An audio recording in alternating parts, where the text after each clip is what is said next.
લાવીને થાસ્યાઓ ત્રિકાળ જ્ઞાની મહાપુરુષ ગંગાનો પુત્ર ભીષ્મ છેલ્લે બાણની પથારીમાં ઊભું પડ્યું. કાલ શું બનવાનું ઈ જ એને ખબર હોય. પોતાના મૃત્યુને બાપુ પાછું જો ઠેલી શકતો હોય તો આ મહાપુરુષ કેવો હોય છે. કુરુક્ષેત્રના મેદાનમાં જેથી બાપુ હામ આવીને ઉભા રહ્યા ને તેથી કૃષ્ણ પરમાત્મા પાંડવના પક્ષમાં હતા અને ભીષ્મ બાપુ કૌરવના પક્ષમાં હતા. અને ભીષ્મ કૃષ્ણને કહે છે કે તું જે પક્ષમાં હોય પક્ષ હારે નહીં, પણ દુર્યોધનનું અનાજ મેં ખાધું છે એટલે મારે સેનાપતિ બન્યા વગર છૂટકો નથી. કૃષ્ણ કહે છે દાદા મારે કઈ હથિયાર ઉપાડવાના નથી, હું તો એક અર્જુનનો રથ લાવનાર સારથી છું.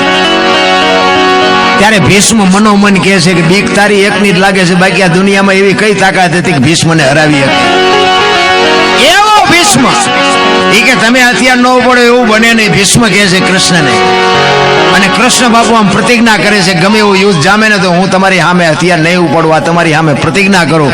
અને એને પ્રતિજ્ઞા કરીને તરત જ બાપુ ભીષ્મએ પ્રતિજ્ઞા કરી કુરુક્ષેત્રના મેદાનમાં જો હથિયાર તને ન ઉપડાવું તો હું ભીષ્મ નહીં ભાઈ. અખિલ બ્રહ્માંડના માલિકની પ્રતિજ્ઞા તોડાવતો હોય એ સિદ્ધ પુરુષ કેવો છે. એને જો બાપુ કરમ ન છોડવું હોય તો આપણે આંકડા તો કાઢો, આપણે કેટલાના બૂસ માર્યા છે, કેટલાનું ઊભું સાર્યું છે, નહીં ભોગવવું પડે. અરે કોઈ દી ન છોડે રામ. ચોથા દિવસનું યુદ્ધ, ચોથા દિવસ ઉગ્યો ને 18 દિવસના યુદ્ધમાં ચોથો દિવસ ઉગ્યો ને અને બાપુ ભીષ્મ એવો ક્રોધિત થઈ ગયો ભાઈ. અને એ કે કાલની તારીખમાં ન પાંડવી પૃથ્વી કરી નાખું, ધરતી ઉપર પાંડવ જેવું નામ ન રહેવા દઉં. અને બાપુ કૃષ્ણ પરમાત્માનું કાળજું થડાક ઉછડાક મીંડું થવા કે દાદો બોલ્યો છે. કાલનું પરિણામ શું આવે એ કાંઈ કહેવાય નહીં. દાદો એમ બોલ્યો છે કાલ પાંડવોને રહેવા ન દો. અને રાતે નીંદર નથી આવતી કૃષ્ણને. અને આવી રીતે પૂનમની રાત્રે ચંદ્રમા ઉપર છે, અંજવાળિયું છે. અને કુરુક્ષેત્રના મેદાનમાં કૃષ્ણ વાયા હાથ રાખી અને મેદાનમાં આટા મારે છે, વિચાર કરે છે કાલનો શું નિર્ણય લેવો. અને રાતે એમાં રખડે, એમાં એક બેન દેખાણી એને સફેદ વસ્ત્ર પહેરી અને એક માં બેઠી છે. એટલે કૃષ્ણ વિચાર કરે કે અત્યારે આ રાતના ટાઈમે આ કોણ છે બૈરું. ત્યાં જઈને કીધું કોણ છો માં. અને આમ બાપુ એ જોગમાયા ઉભી થઈ હો. એ કે હું ગંગા છું, ભીષ્મની માં છું. હે કે ભીષ્મની માં છો કે અટાણે માં અહીંયા. એ કે કાલ મારો દીકરો આય પડવાનો છે અને કાંટા ને કાંકરા નો વાગે, કાંટા ને કાંકરા વીણું છું. કૃષ્ણ પરમાત્મા ચકરી ખાઈ ગયો. ઓલો કે છે કાલ પાંડવો નો રહેવા દઉં. જનેતા એમ કે છે કે મારો દીકરો કાલ આય પડવાનો છે. આમાં સાચું શું? ભગવાનને ઘૂમરે નાખી દીધા. અને કૃષ્ણ આવ્યો સાવણીમાં, અર્જુનને પાટું મારીને જગાડ્યો કે એ ઓલાએ પ્રતિજ્ઞા લીધી છે કાલ પાંડવોને રહેવાનો દઉં, તમને હારો નીંદર આવે છે. અર્જુન આંખું સોળતો કે તું જાગસ પછી અમારે શું જાગીને કામ છે. એટલે લગામ તો બાપુ છે ને હોંપી દેવાય. હું તો એમ કઉ છું લગામ હાથમાં રાખીને મોટો મેં આંક્યો એવો પાવર ન કરવો, હારો માણાવીને હોંપી દેવાય. અને કૃષ્ણ વિચાર કરે છે, અર્જુનને કહે છે કે કાલ તારે આગેવાની શિખંડીની લેવાની છે.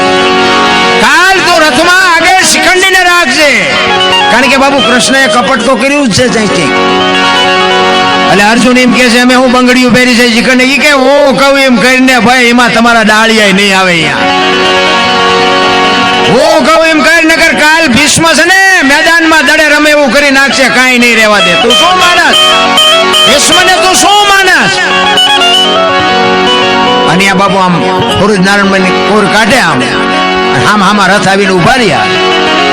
ભલવૈયા ભાણ લવ ચુહારા ભામણા જેન મરણ લગમાન એ રાખજે કચ્છ પર આવો ઉજો તું હરવળ જળાળ બજો કિરણો પાથરવા. આમ હામાં રથ આવીને ઉભા રહ્યા. અને આમ શિખંડીની આગેવાની જા જોઈને તો ભીષ્મએ હથિયાર મૂકી દીધા. ગઈ તમારી જાતના બાય લાવો, મને તમે છેતરો નગર. તમારી એવી કોઈ તાકાત નથી કે તમે ભીષ્મને હરાવી શકો. અને પછી કૃષ્ણ અર્જુનને કહે છે કે હવે માર બાણ. ઈ કે પણ હવે આમને ઈ કે માર, હું જે તને કહું એ કઈ નગર કઈ નહીં રે આયા, મારું નહીં કામમાં આવે. અને ભીષ્મને બાપુ રૂએ રૂએ બાણ માર્યા અને ભીષ્મ પડ્યા ને પછી એ જ વખતે બાપુ માં ગંગા પ્રગટ થયો હો ન્યા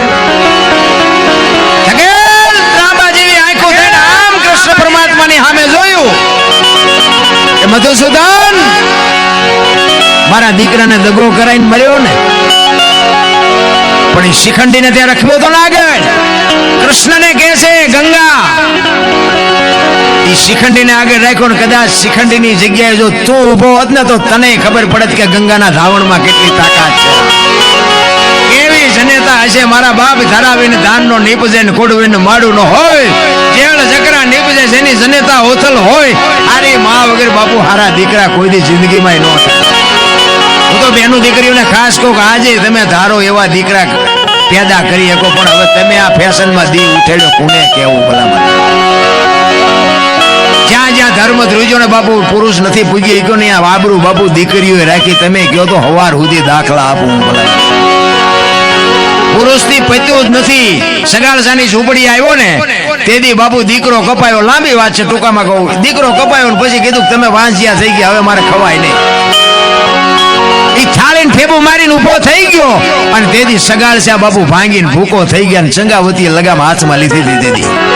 વાણિયાની દીકરી વિચાર કરજો તમે ઉંદરડું મારી શકે દીકરો કેમ કાપ્યો હોય છે અને તેથી સગાળસાને કહે છે કે તમે બેહી જાઓ હવે બાવાનું હું સંભાળી લઈશ બાવા આમ હાલતો થવાની તૈયારી કરીને ઈ જોગમાયા હાથમાં કટાર લઈ હણકો કાઢી વાળ છૂટા મૂકી અને ખડકી આડી કરી ગયે બાપુ બેહી જાઓ જમ્યા વગર નથી જવાનું તેથી અખિલ બ્રહ્માંડનો માલિક મીડો ધ્રુજવા બાપુ કે આ જોગમાયા શું કરશે અને વાતે સાચી છે આ છે ને આ બધી જોગમાયા છે બાંધી મુઠ્ઠી રાખવી ઈ ધારણ કે પાણી નથી ભરવું તારું કટકા કરી નાખો નો ભરે રામ એ હસવાય ત્યાં હાસવી લેજો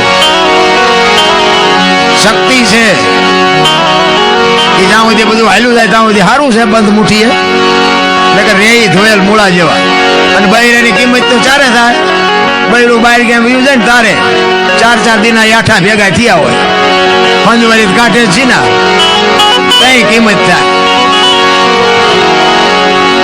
દીકરી છે ને બાપુ એ દીકરી છે ચંગાવતી એમ કે છે બાપુ જમ્યા વગેરે જવાનું નથી બેહી જાઓ એ કે પણ તમે વાંચ્યા